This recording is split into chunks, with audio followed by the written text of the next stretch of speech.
Right, welcome back to the channel, guys, and the absolute clown world we live in. Today we got a story that proves us all right once again and should make anyone question the credibility of the net zero agenda. Well, except this eco-trout and her ilk, I expect. How dare you! Now, guys, imagine this headline for a moment for me. Britain fires up a coal plant as solar panels suffer in hot weather. It sounds like a joke, right, don't it? Well, obviously it's not. That's literally the reality we live in.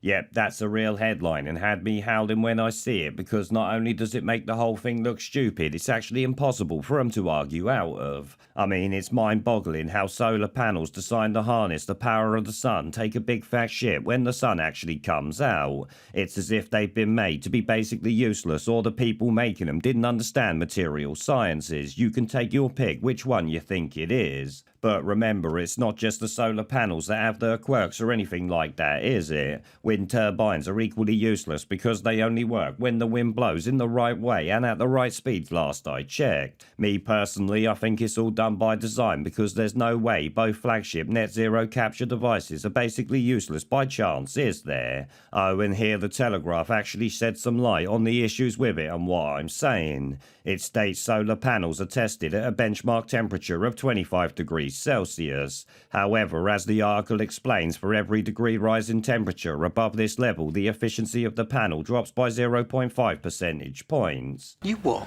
So hold on a minute. Solar panels which require direct sunlight actually struggle when exposed to direct sunlight. It's like they made a car with an engine that breaks down as soon as you bloody turn it on. How did these ever get put in service? Oh yeah, I know, silly me, they're all corrupt scumbags and... we own the science and we think that the world, should know it. Yes, they tested them at 25 degrees, but here's the real kicker. They knew beforehand that these panels can reach temperatures of 60 or 70 degrees in direct sunlight, but yet still they tested them at a measly 25 degrees. Oh, and to top that off, the 25 degrees test is not even air temperature either, but the cell temperature itself. This tells me the only way they could get them in service was to use the efficiency at 25 degrees Celsius cell temperature and not the actual working efficiency, which is why the grid can't handle the full load now.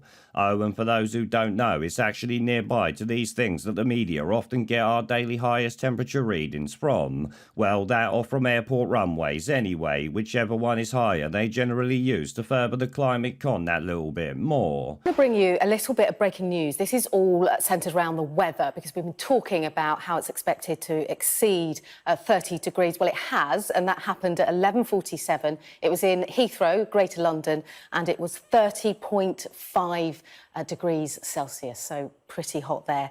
So make sure you drink water, enjoy that sunshine. So that's the update there on the weather. Now, though, let's get back to the solar panels themselves. That means by 10 AM, these panels are likely losing so much efficiency they're basically pointless, and that's why the coal had to come on, as I said. Oh, and what's worse, instead of taking responsibility for any of this, the government and its eco-activist tosspots literally have the audacity to blame us. Yeah, they claim we're using too much air conditioning and fans to stay cool in the heat. Well, guess what? I'm saying screw you and getting myself the lowest efficiency portable aircon unit I can bloody find. This I'll run all day, because you know what? Bollocks to them. But it is just another example of their lies and corruption that literally reminds me of the pandemic. Where they tried to blame the unvaccinated for the failures of their wonder jab not doing what they said it would. Oh yeah, I'll never forget the scumbags who tried to blame the unjabbed for the fully jabbed still catching bat flu. Well, my freedom is being kind of disturbed here. No, screw your freedom. This here is another example of their bullshit not working as they claim and then blaming everyone else for its failure. These political fuckpigs always find a way to divert blame and avoid accountability, but we won't stand for it, will we? That's why we must call them out every time, because the media won't do it, will they? They're neck deep in the bullshit alongside them.